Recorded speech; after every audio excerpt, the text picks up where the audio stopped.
like any other youngster, being 6, 7 years of age, you play with your friends, your acquaintances, like a little boy of 6, 7 years of age. To tell you the background, I come from a very respectable family. I had a lovely mother, a lovely father. He was very, very religious. And as a youngster, played in the street with people next door, friends. So I didn't know anything better.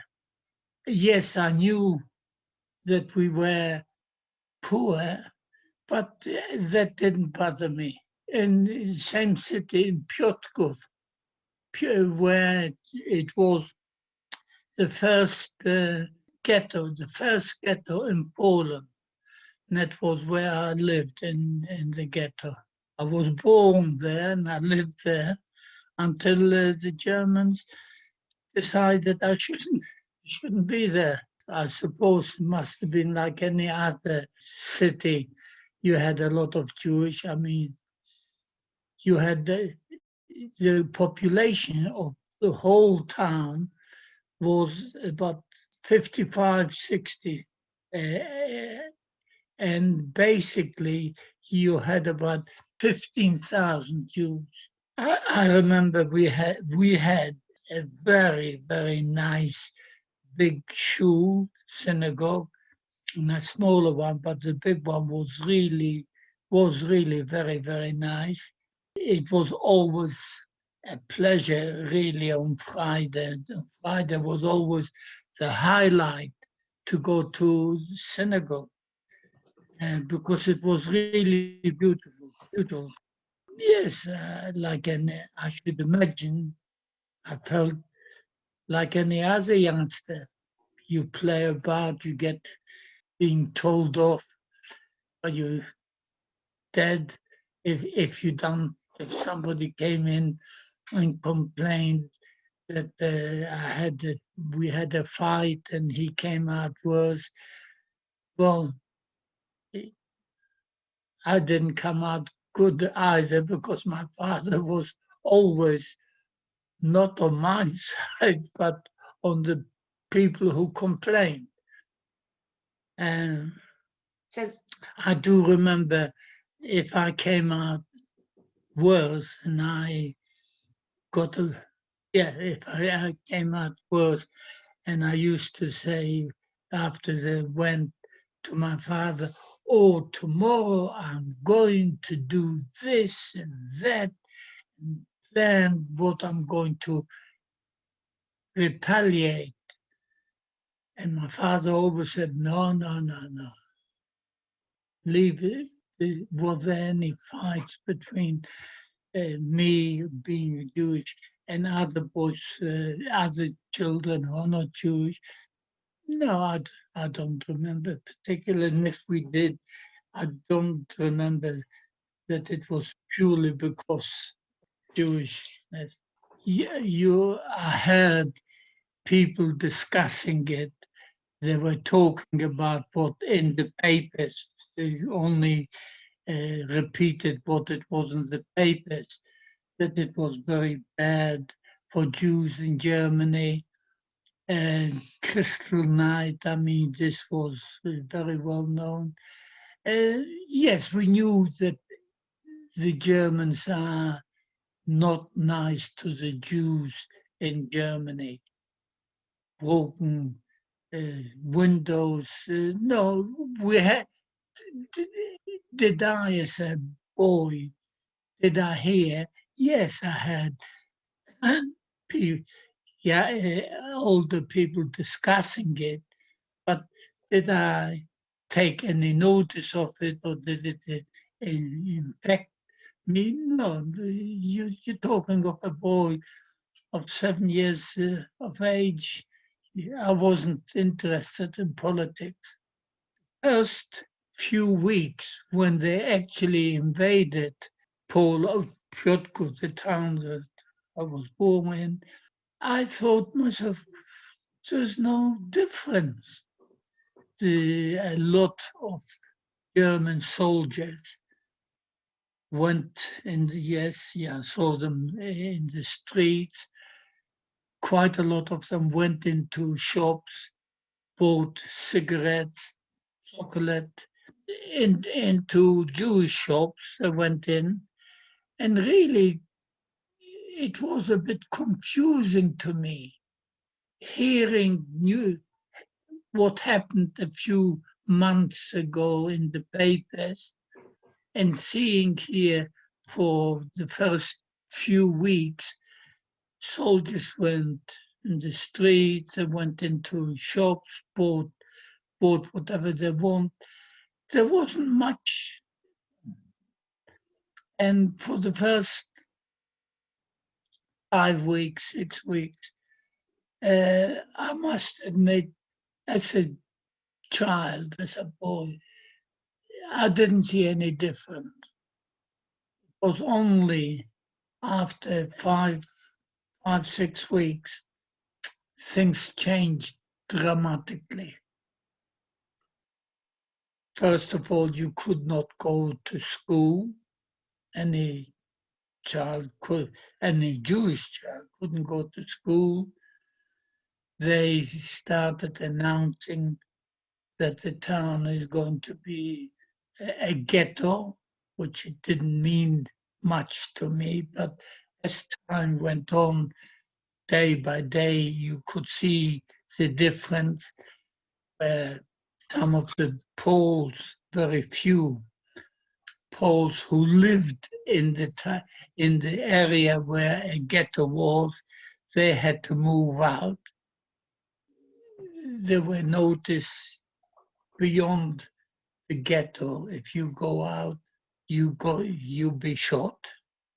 They made an announcement every few weeks. There were different announcements.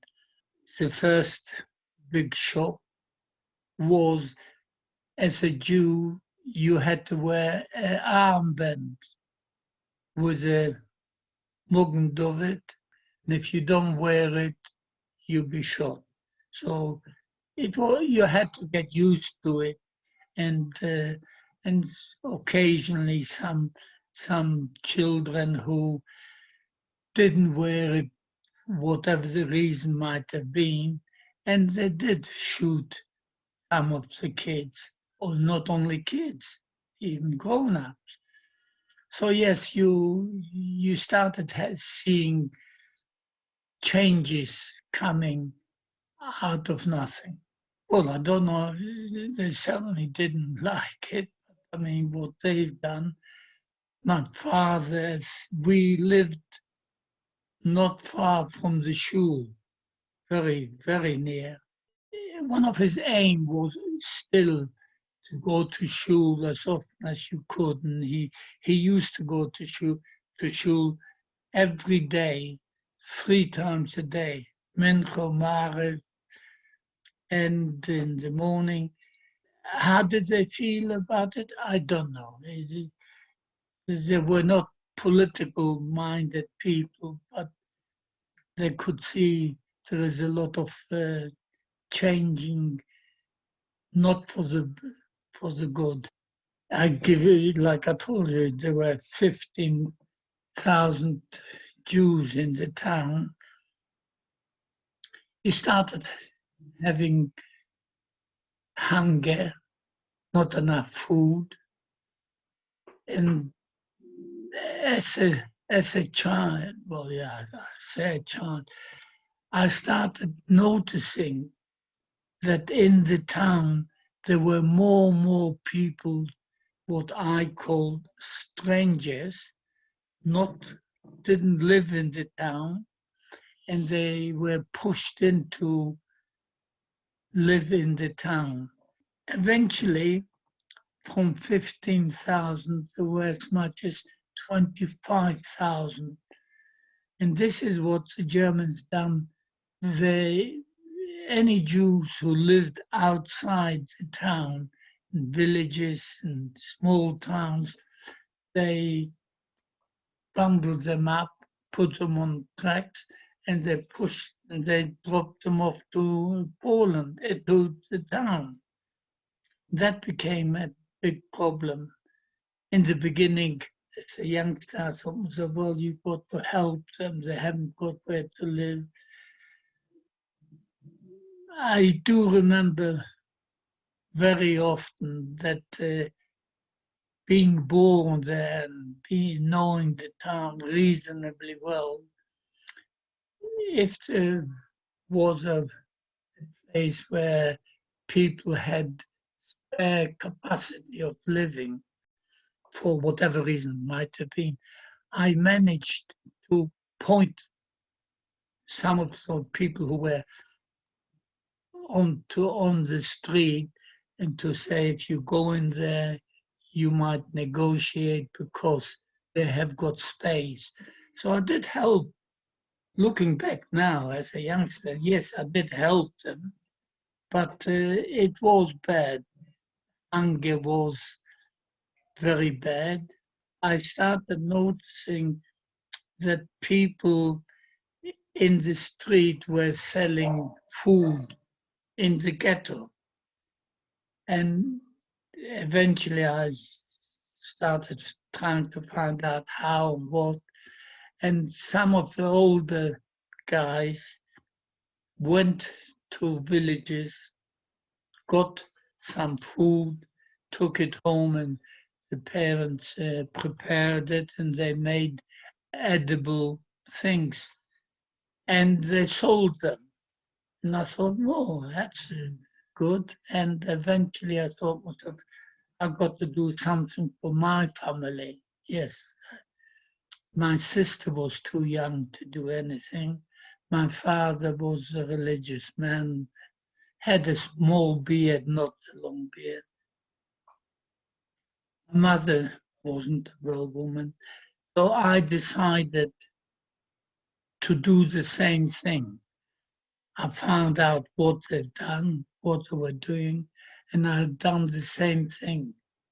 In the beginning, the first time that I even smuggled myself out from the ghetto, it was frightening, real frightening.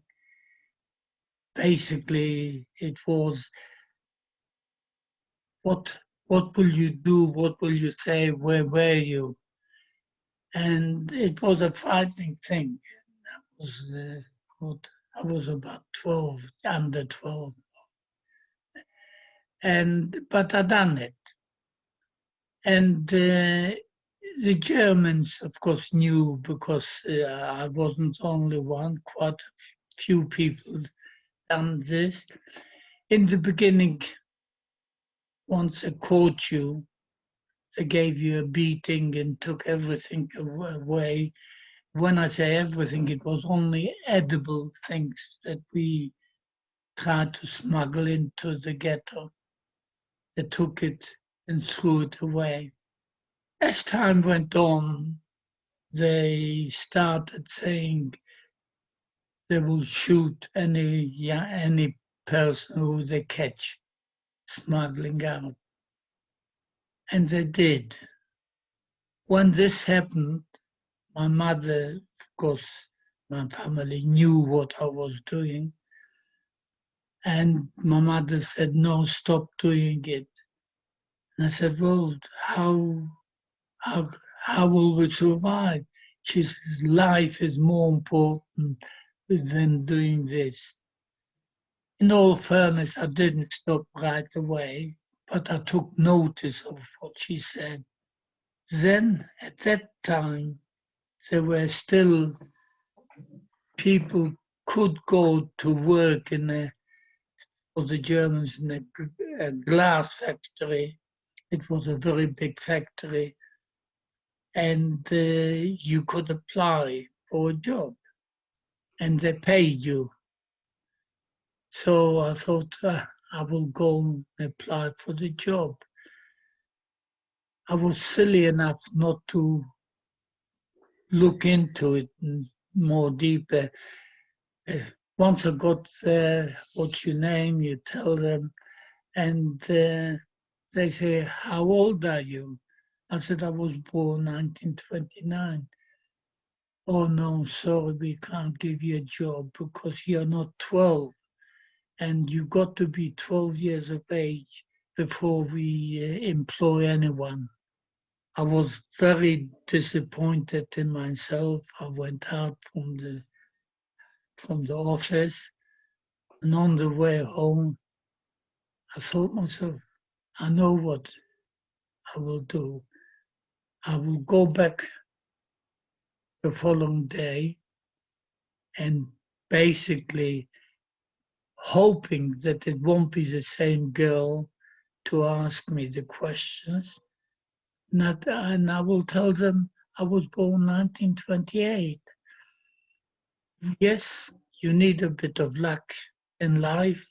It was exactly what happened, and I got the job. And once I got the job, I got paid, then I promised my mother, okay, I will not go anymore smuggling. And I saw this supported our livelihood. I did enjoy it in the factory because it was new, something new. I learned something, and became very friendly with another boy, and we actually enjoyed it, and we learned a trade, even 12 years of age. We actually performed like masters. So yes, I did enjoy it. Was I happy? Yes, I was happy because I knew I'm doing something for the family. It helped us to overcome the starvation, and we had a home. We lived in the same place. So yes, I was happy until it was in 1942. There was an announcement very, very early in the morning, very early in the morning. No one to leave their houses and until further notice. In the morning, we all got up and we didn't go out. We didn't have any for breakfast. This was a normal thing.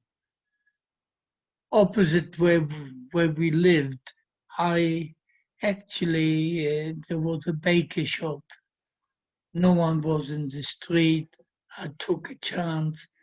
I ran across, got hold of two bread, ran back. I know a German took a shot pot, missed it, and came back, and we had breakfast. We were eating. Much later, there was an announcement. Anyone who's working in the glass factory, Huta Hortensia, should come out and meet outside the synagogue. I heard what the announcement was, and my mother said, well, get ready. I said, I'm not going. And we actually, for the first time, that my mother done something to me that she made me cry.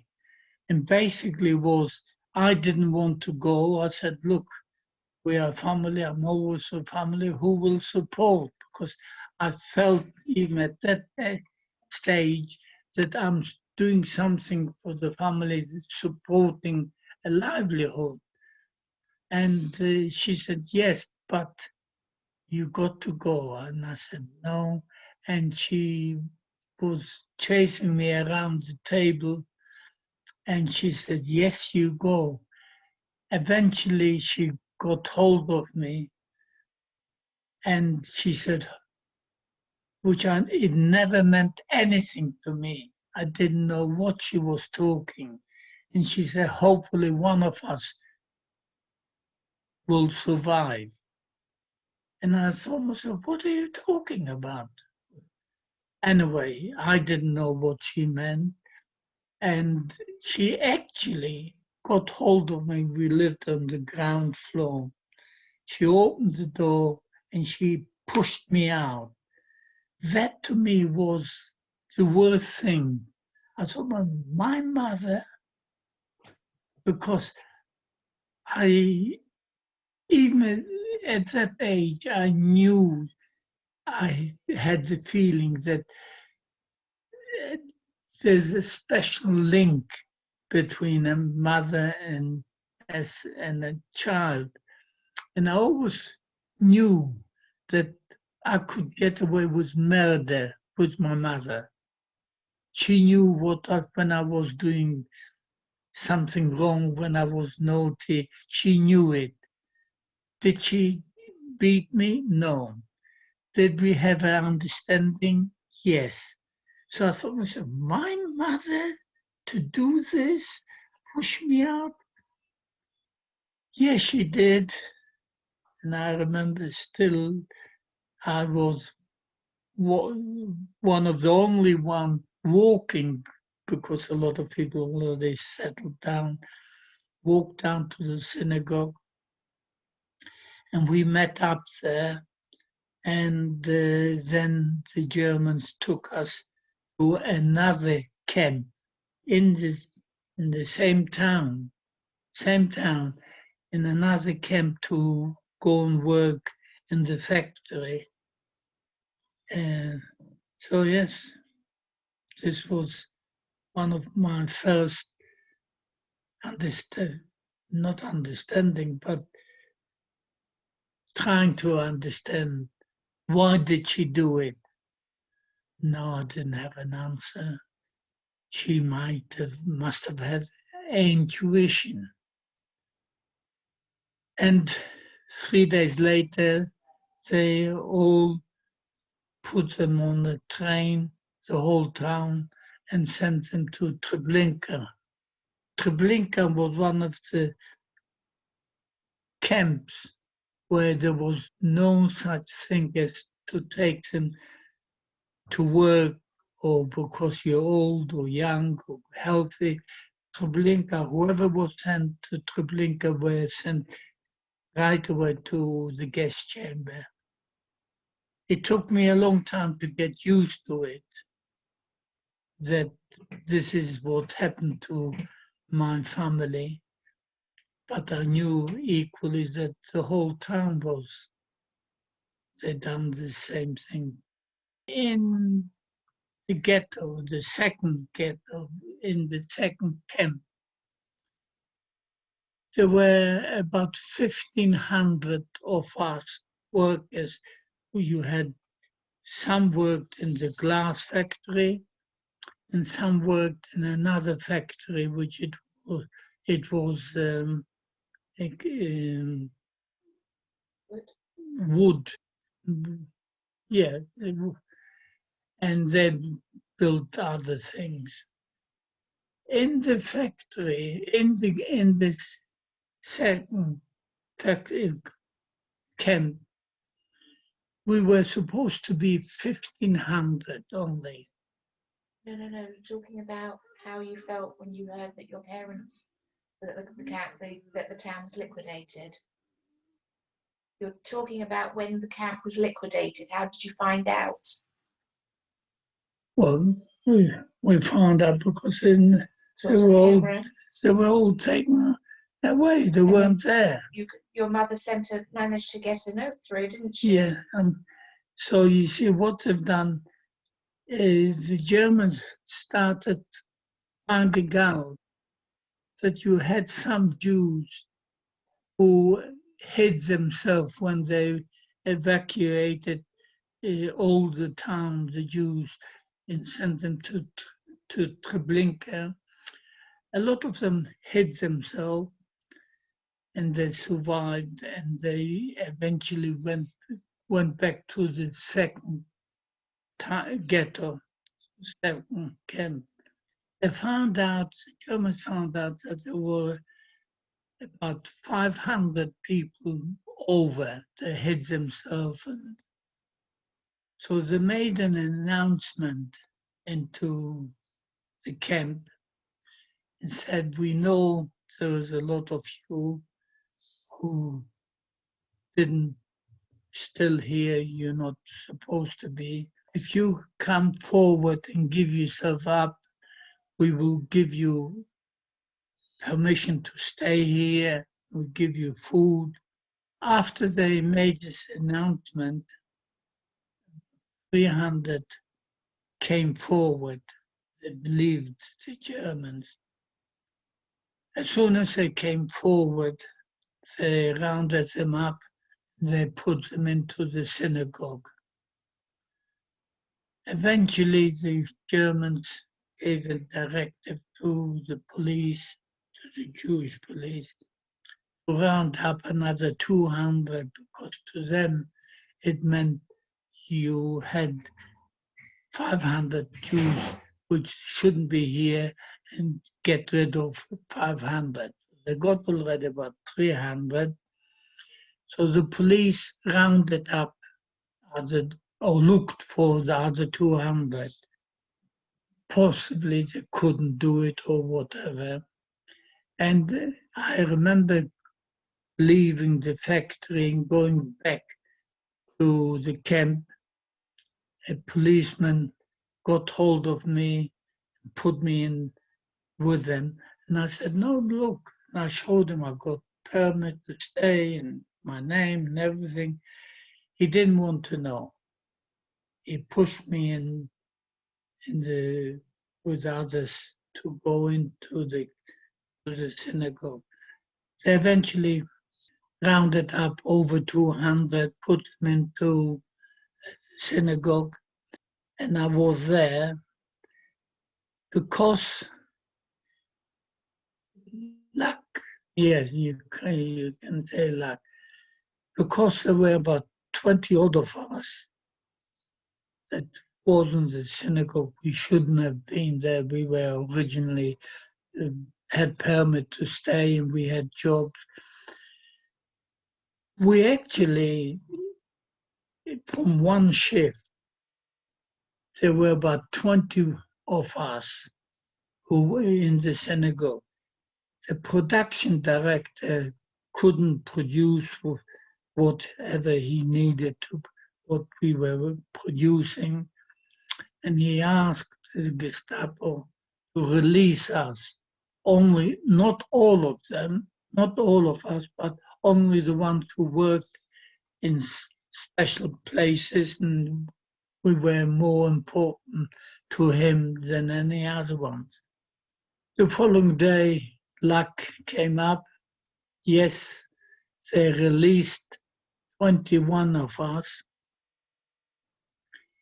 And as they called out the names, in front of me there was a much older guy who had a baby with him of 2-3 years of age. And Gestapo said, right, yes, you out, the baby got to go back to the synagogue.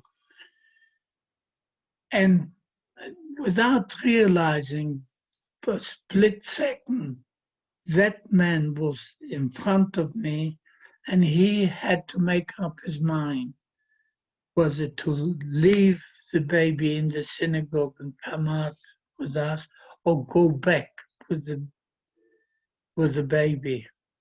He chosen to go back and he went back. The following day, the Germans took all the people who was in the synagogue. There was about over 300. Yeah, I think it was over 300. Took them to the forest outside the town and shot them all. Even now, just after the war, the Polish government made a notice and there was a placard there saying what actually happened. So yes, I was lucky enough to come out because I've learned the trade. It's only after that time the Russians kept on advancing. The Germans could see what's happening. Before that, they took us to another town, changed the route. It was a factory of ammunition. Didn't stay there too long. The Russians advanced more, so the Germans took us to another place, and that was Buchenwald. In Buchenwald, the worst thing for me was standing for up cold, like coal up, and that was very often in the cold.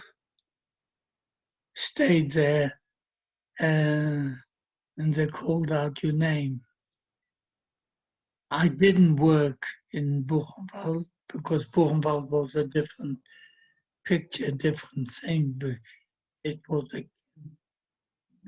you had a lot of people wherever the Germans needed people because they kept dying, so they sent them to work. So yes, I was in Buchenwald, didn't stay there for long.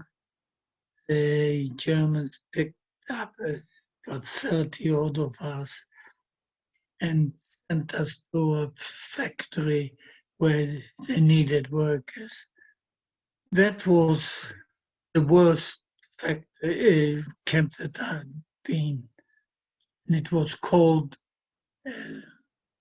Reimsdorf. There was bad. Yeah, very, very bad. Hard work. There wasn't a day that when you went into the washroom that you didn't find people laying on the floor. Some finished their breakfast, some didn't. And sometimes, very often, I saw a dead body having his breakfast in his hand, the rationing. I was more than happy to bend down and take it. Never thought about this human being. He's dead. He couldn't finish his breakfast. No, I thought it was my lucky day. Afterwards, I realized how dehumanized we became. We didn't worry, we didn't think, nothing. Dead man, well, so what? Yeah, just picked it up and ate. That is how bad the camp was.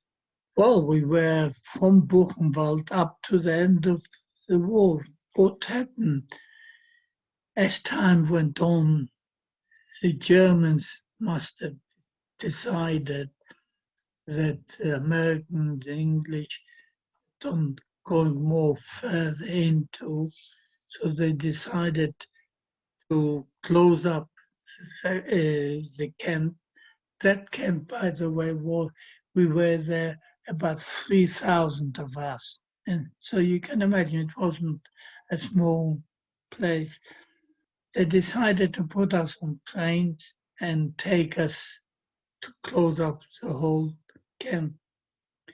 We all went on the trains. We went for a few miles and then the train got bombed. So we couldn't go anymore on the trains. And we were 3,000 of us. So we started marching.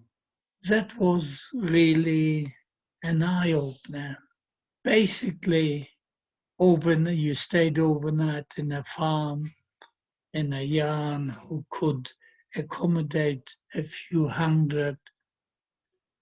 In the morning when you got up, if you were lucky, if the farmer had a potato and a coffee, so you got one. And if he couldn't do it or didn't have or didn't want to give it to you, so we started marching. marching was a learning point. People shouldn't need a learning point. As you walked, you were all right. And the SS man said, you got to walk. You can imagine you had a row of 200-300. So we were walking. So it's a long queue. You could, if you were in the front of the queue, you could sit down if you couldn't walk or wanted to rest until you came to the end. The end, you had always 2 SS men, sometimes 3, and they did say, get up, walk, otherwise I shoot you. And this is exactly what they done. A lot of them, a lot of us couldn't walk for whatever reason, so they shot them. Sometimes as a youngster, in those days, you take calculated risk. Personally, I thought sometimes you're tired, you're hungry, you're walking, you sit down, and things in your mind go through. Well, maybe you pretend you're dead, you pretend you can't walk, maybe he won't shoot you. No, it didn't happen. Once you had the guy who was behind you, 1 or 2 guys were behind you, and he said, get up, otherwise I shoot you. You heard the click. You really didn't play any more chicken. You got up and you started walking. So it was really very, very bad. In life, you need a bit of luck sometimes. Sometimes I did have luck. On it, one day there was a time where some planes were hovering over us, so we had to be in the ditch. And I noticed in the field 2 B troops, white B troops. I made a rush. I made a rush, and actually had it behind my jacket. There was a guy who noticed what I'd done.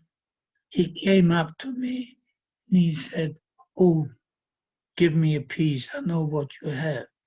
I said, no, I never knew him. And he was a very shrewd guy. And he said, look, if you don't give me a piece, I will tell all of them what you have. And you know what they will do. They will try to be on top of you to take it away and you'll be dead. And it made sense. So I gave him a piece anyway. Second time, same thing. Third time, I said, don't come back. You won't get it. Same boy survived. I survived. His name was Harry. My name is Harry. After the war, we settled in England. He got married to a girl called Pauline. I got married to a girl called Pauline, but I had the better one, this I'm sure. And yes, eventually, when we settled in England, he became my business partner for many, many years, and we both survived. After Buchenwald was Reemsdorf. While I was in Reemsdorf, 2 soldiers picked up about 6 of us and took us to a place which it was a American camp, prisoners of war, and to repair some hedges, which were not high, but middle body-wise. Repair it. We worked there. While we worked there, we worked near the kitchen, and a lot of food leftovers. I put it in a barrel to throw away for the pigs. To us, it was anyway. Amongst the six of us, I think we were 6 or 8. We decided one of us should jump over, take whatever you can in food, and come back. I don't know why, but somehow I was the one to jump over. I jumped over the fence, put all the food into the pockets, and I jumped back. And as I came back, somehow it wasn't noticed by me, but even by the boys, they didn't notice it. And the soldier could notice it, and he took off his rifle, and he was aiming at me. I thought myself, no way can I survive that. He can't possibly miss, because it's eye to eye. And I'm standing there. I can't run away because there's no way to run. And as I could see, the soldier took the rifle to his shoulder and take an aim. And all of a sudden, the other soldier noticed what it was, and he whacked me with his rifle so hard that I fell down on the floor. Blood was running. He knocked out one and a half tooth, gave me a beating. The kids, the other guys actually went up, picked me up. I spat out blood with the tooth. We went back to work. Many years after, I was thinking quite a lot about this incident. The German could never miss, and it was a matter of seconds. The other German who really whacked me, I kept on asking a question. I asked myself a question. It's very strange. I'm only asking a question myself because when I go around to school and give talks, one of the kids asked me, did he do it purposely, the guy who hit me? And I said, I don't know. And I'm even up to now, I think to myself, the soldier could see that the other soldier is aiming to shoot me, so he knew I'm going to be dead. Why did he do it? Did he hit me to fall down and I'm still alive? I don't know. It's a question that I can't answer because I don't know. Sorry, please go on. Yeah. So anyway, we came to we finished up our march, and we arrived in Czechoslovakia, Theresienstadt, from 3,000, just under. We arrived about 270 to Theresienstadt.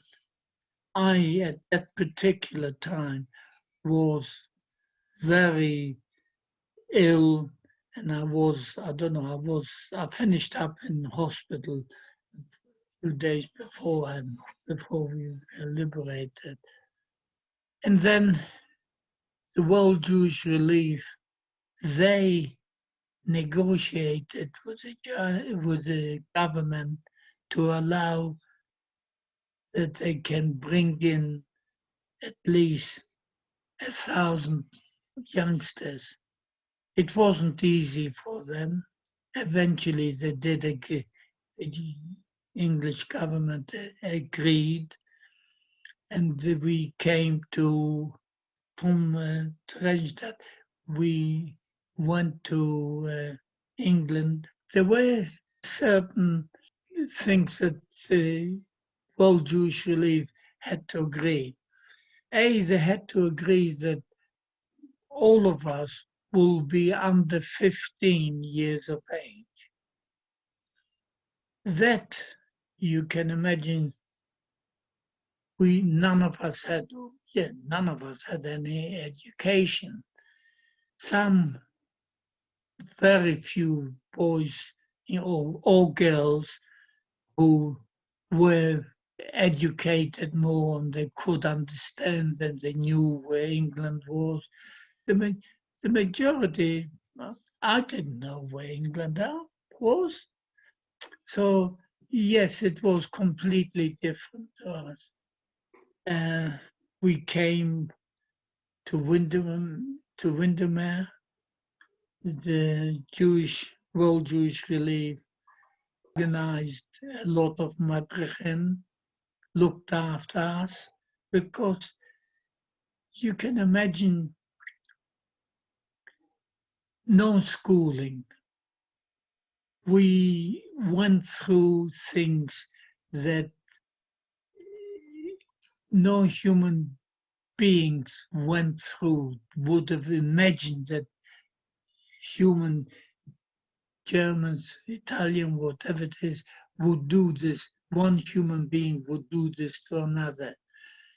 So here you got the World Jewish Relief. They got 1,000 boys and girls, under 1,000 boys and girls, to come away from such a life, from such a different way of surviving, that no, did we know what's right, what's wrong, only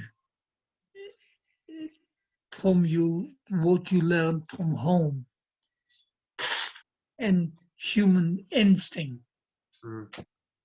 But they had a very hard job to bring us back to life. Yes, they knew what we went through.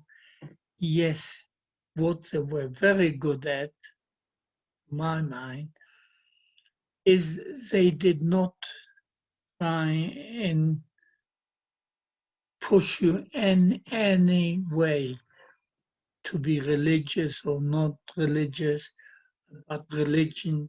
They were very, very good. They told us or tried to show us, yes, we know what you went through. Yes, you've lost your family, but life has got to go on. You got to make your life. And that is not easy, but they've done a good job. I was a very lonely guy, youngster. Was I happy? Of course. I was happy to be alive. I was happy to have a bed, a clean bed. So things like that, I was happy. Was I unhappy? Yes. I started thinking about mother, sister, father. How did they die? Did my mother comfort my sister?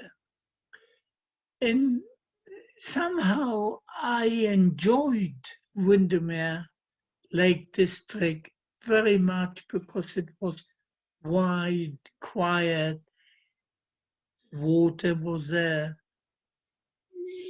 Did I feel very happy? In a way, of course, I felt happy. But life was very difficult for me. To me, I thought it was the family. Where are they? of course, I knew where they are. Was it right? No, I missed my family a lot. But otherwise, yes, did I join in with the boys and girls playing in the field, learning the language? Yes, I was. Uh, but most of the time I was what you would call now a loner. Yes, he was. As it happened, well, there was a little bit. He found a distant relation who came over to England before the war and had a family and everything was well established. So for a long time, he lived with them.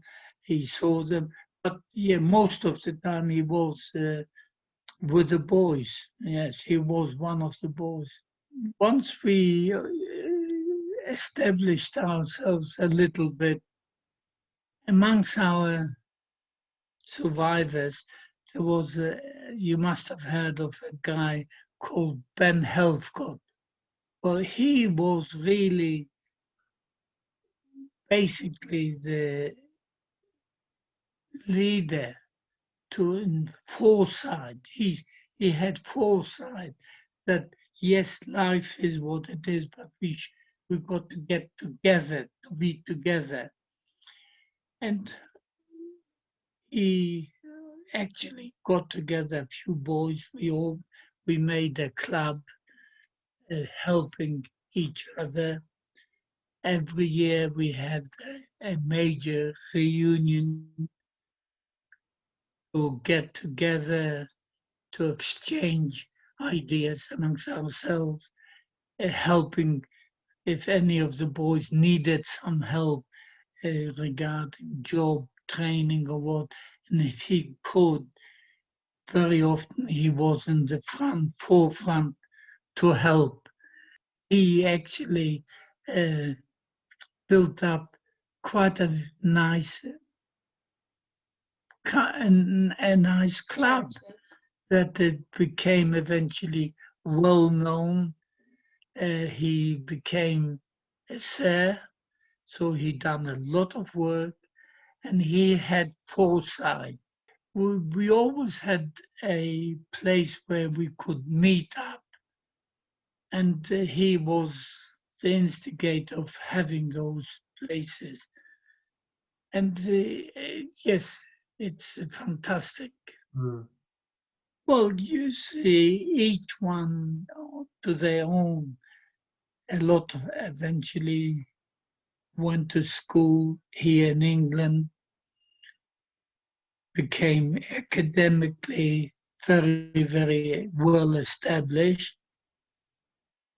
There is about two or three, one in particular that's in my mind, became a professor in England, mathematician. So some went for education. The majority went to develop a language, a business, a trade, and then they opened the business, got married, have children. Yes, was it easy? No, but if you had the will and you wanted to do it, yes, you done it. Some succeeded better than others. Eh, It's not easy. As years changes, you see what's happening. People changes. Yes, you do change. You can see, for example, I will touch on something. What happened to the Jews and the Germans? And in the beginning, everyone, except very few, was a matter of look what the Germans done, you got to hate them, the Germans. This. I never believed in that what they've done, the only way to hit back is by killing. I always could see that things would happen to us Jews. It's not the first time. It over the centuries it happened all the time in different places and under different circumstances. So I keep on saying it's 3,000 years ago that the world is saying the Jews killed Jesus Christ. We've got to teach them a lesson. So we've got to make sure to have none of that. Of 3,000 years, they haven't done a good job. They're still doing.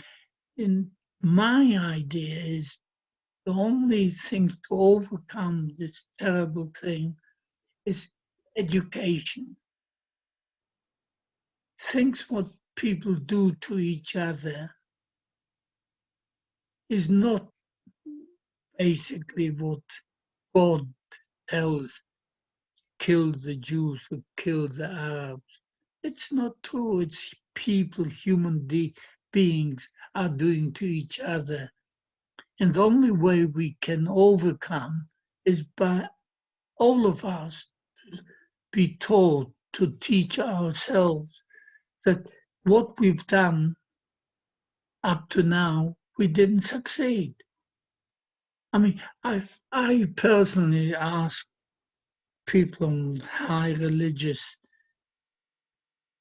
I said, tell me, 3,000 that the whole world population, you ask them as one single thing, who killed Jesus Christ? The majority will say, I wasn't there, I don't know. Or immediately would be the Jews. The next question I asked that guy, I'd say, tell me, how comes that it's already 3,000 years that you have got no one wrote books or plays about that the Jews did not kill Jesus Christ? Let's have the truth. You haven't got anyone, not one, writing a book about the relationship between the Jews and the Christians. Well, it's very funny that after 3,000 years we still carry on of saying, well, I don't know, except one person, only one person who actually wrote a book that it's not true that the Jews did not kill Jesus Christ, and that was a pope. Only one book. You see, I keep on asking myself, the day we were liberated by the Russians, and we were in Theresienstadt, a friend of mine who actually came into a hospital woke me up and he said, we are liberated. And we actually, the first day that we went out into the town, the Russian soldier said to both of us, you will see a lot of Germans walking because captured. And he said, look, we know what they've done to you. You can do anything you want to any of those soldiers that are who'd been captured and they're marching. I said, oh, thank you very much. As soon as he opened the door, we went out, and of course we saw a lot of Germans walking, and immediately we stopped a couple of soldiers, and both of us, without planning, we said, open the rucksack. He opened it, and the only thing we were interested in what we done is we actually took whatever they had, chocolates, biscuits, edible. We took it, we let them go. Many months, I thought to myself, normally, what you said, how do I feel to what they've done? Normally, you would think that our first feeling or thought would be to get hold of a object, a bar or what, and actually hit or give a killing a German what they've done to me and to my family. And I thought myself, it never did happen to me. I never had this feeling. Oh, my friend, we didn't have this feeling of revenge. This is the only thing you would immediately think, yes, we've got to have revenge. And as time goes on, you learn you can't have revenge by killing another person, which you don't even know whether they've done it or not. How do I feel about the Germans?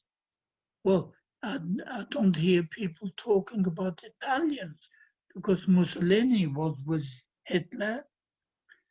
And what is the one who was Ukraine's had soldiers. They didn't have just people who were thinking, but they had, I don't know how many, but many soldiers who joined German army. So you got to ask yourself, so if you think none of those people should be alive or should be, shouldn't be alive because of what they've done, we don't do it. And if we would do it, you wouldn't succeed. You wouldn't do anything. You wouldn't alter the fact that people are hating each other because people telling them to hate. It's not an easy thing to solve the world problem. I very often being asked about where was God, what all this happened, terrible thing happened. My answer to them and to you is God has got nothing to do with it. God, it's to my mind, God doesn't tell Hitler or any Gestapo, take a machine and kill those Jews. It is the people who are telling themselves to each other, yes, we should do it in the name of God. So God doesn't come into it. God doesn't tell, kill him or don't kill him. It's unfortunately that we human beings got to learn more that we're all human beings. We all should, I don't know about loving each other, but we should be nice to each other. I tell them very often I get feedback from school, from students when I give a talk. And the best feedback that I love is when I hear some of the girls are saying what they listened, they are very happy to hear what I said. And they said they promised themselves that when they get married and have children, they will do their utmost that their children shouldn't live a life what what the SS done. So I'm happy to hear that a young person understands that life is to live, yes, love, but not to hate to the extent to kill. This, I hope, will spread more than ever. Simple, simple, really. Look, give you an example. We all are horrified when you find a Muslim guy will go into a synagogue and kill Jews who are praying. This is a horrible, horrible thing. And everyone in the world would say it's terrible. I think like that we shouldn't allow it. Equally, unfortunately, there were an incident in Israel quite a few years ago. A religious guy went into a mosque, people praying, and he killed 29 Arabs who were praying. So what I'm saying to the world and to you, that those type of people and ideas are on both sides. We are as guilty as anyone else. We have got bad people amongst ourselves as well. But we're dealing with it, trying to deal with it. The same thing, I would say, that if you have on the other side who are doing something bad, don't encourage. You have got people, you got even a terrible thing. One of our own boys killed a Jewish prime minister. So this doesn't belong only to one side of the world people. You have bad people all over the world. And when you have a small group on either side who are actually doing something bad, you got to have a law and you got to try and prevent this. You shouldn't encourage. Where on one side, unfortunately, they encourage the bad thing, and we Jews, for the time being, I don't know what's going to be in 1,000 years or 2,000 years, we discourage it. Doesn't matter who it is. It's not right that you as a person should decide and take a gun and kill 20, 30 Arabs who are praying. That's bad, equally as bad as the other side. So what I would say to youngsters, what you're saying, yes, we got the same problems as you have, but try and help, try and make sure that this should not encourage. You got those evil things that people promote that you should do, kill this in the name of Allah, in the name of God. The problem we, the West, have got is you can't stop people thinking something. But what you can do is people who are thinking like that it's right to kill other nations or other religion, people who think like that, don't put them in positions that they can preach or teach their ideas. You got those bad ideas, keep it to yourself. Why should I allow you to teach youngsters your ideas? If your ideas are good, go for parliament. Go to become a leader. Look what happened to Stalin. They can't carry on for too long because it doesn't work. But if you, as a nation, allow people to be in positions to teach like that, that's not his fault, it's our fault. So it's not as bad as you think.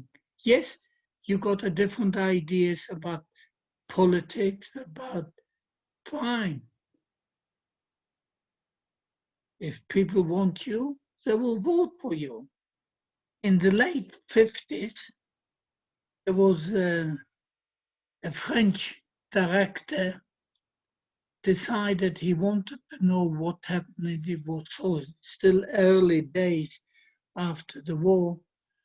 He took an interpreter and he went to Poland, and basically was no question, no suggestions, anything, just asking a crowd in the town what happened during the war.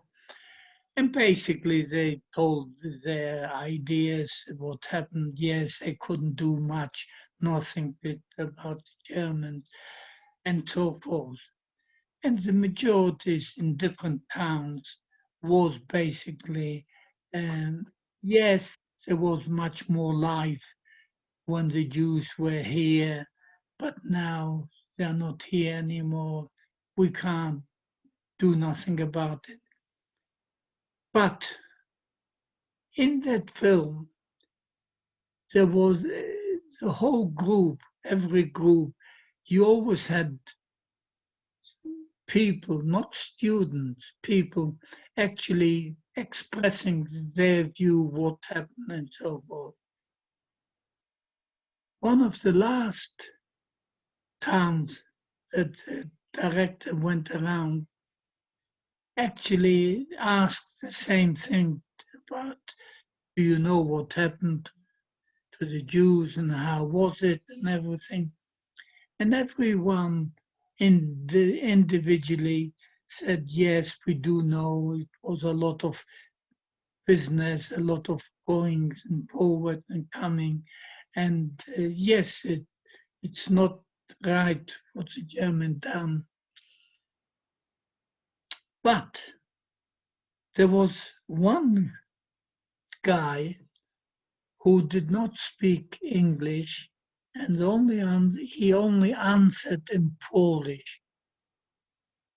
And basically he said, yes, what the Germans done was a good job. It's a pity that they didn't finish everything.